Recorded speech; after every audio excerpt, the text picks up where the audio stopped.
Joining us now is journalist Batya Ungar-Sargon. Batya, nice to chat to you again. Thank you for joining me. Let's start with Donald Trump surprising visitors on a White House tour. Have a look at this. Welcome to the White House. What an exciting tour you're going to make. Is everybody having a good time? There's nothing like the White House, right? No matter where you go. First Lady worked very hard on making it perfect, and I think you're going to really love it.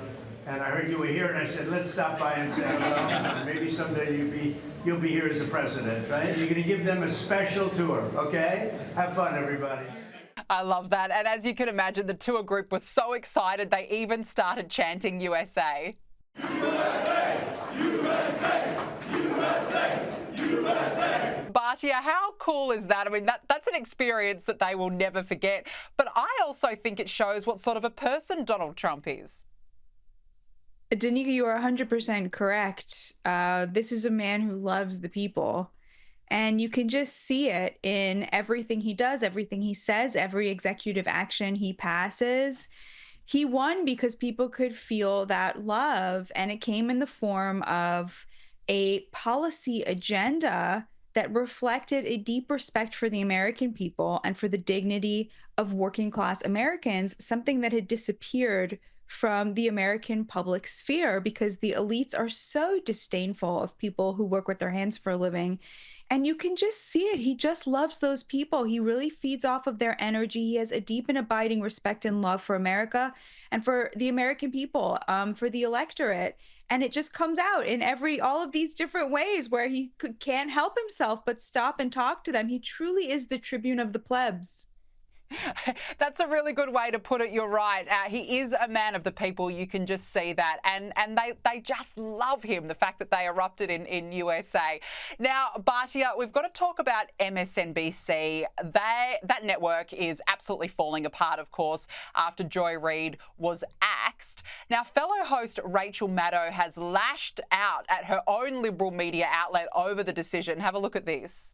I do not want to lose her as a colleague here at MSNBC, and personally, I think it is a bad mistake to let her walk out the door. It is not my call, and I understand that, but that's what I think.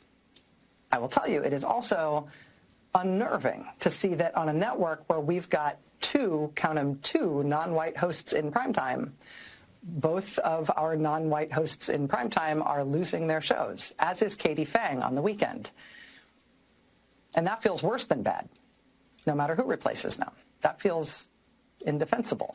Oh, geez. Batya, are we witnessing the end of MSNBC? I mean, ratings are atrocious as it is. Now it seems like the hosts are falling apart. It's so funny that she accused them of being racist for firing or canceling, not even fired, canceling the shows of two non-white hosts. They were replaced with three non-white hosts. So, the whole attempt to racialize this is ridiculous. But of course, that was always the case. The attempt to re-racialize American life, to turn Americans against each other based on race, was Joy Reid's bread and butter. And it's not separable from the fact that she made millions and millions of dollars doing it, because wokeness was always a smokescreen for the class divide.